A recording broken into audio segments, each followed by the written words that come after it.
ہرقل شاہ روم نے قریش کے قافلے میں ایک آدمی بلانے کو بھیجا، اور اس وقت یہ لوگ تجارت کے لیے ملک شام گئے ہوئے تھے، اور یہ وہ زمانہ تھا جب رسول اللہ صلی اللہ علیہ وسلم نے قریش اور ابو سفیان سے ایک وقتی عہد کیا ہوا تھا۔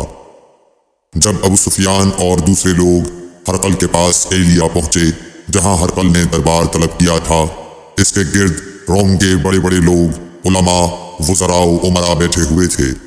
ہرقل نے ان کو اور اپنے ترجمان کو بلوایا، پھر ان سے پوچھا کہ تم میں سے کون شخص مدعی رسالت کا زیادہ قریبی عزیز ہے؟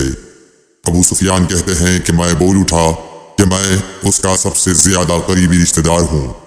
یہ سن کر ہرقل نے حکم دیا کہ اس ابو سفیان کو میرے قریب لا کر بٹھاؤ اور اس کے ساتھیوں کو اس کی پیٹھ کے پیچھے بٹھا دو۔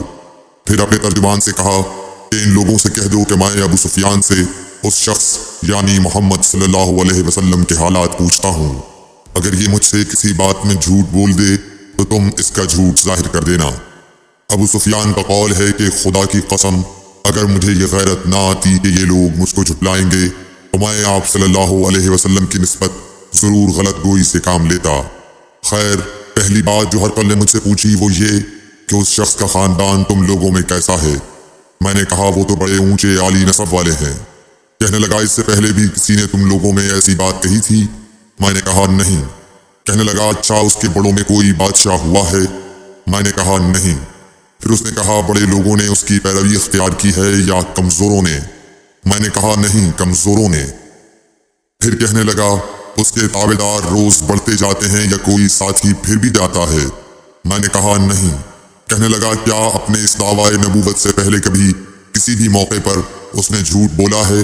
میں نے کہا نہیں، اور اب ہماری اس سے صلح کی ایک مقررہ مدت ٹھہری ہوئی ہے، معلوم نہیں وہ اس میں کیا کرنے والا ہے۔ ابو سفیان کہتے ہیں میں اس بات کے سوا اور کوئی جھوٹ اس گفتگو میں شامل نہ کر سکا۔ ہرقل نے کہا کیا تمہاری اس سے کبھی لڑائی بھی ہوئی ہے؟ ہم نے کہا کہ ہاں۔ بولا پھر تمہاری اور اس کی جنگ کا کیا حال ہوتا ہے؟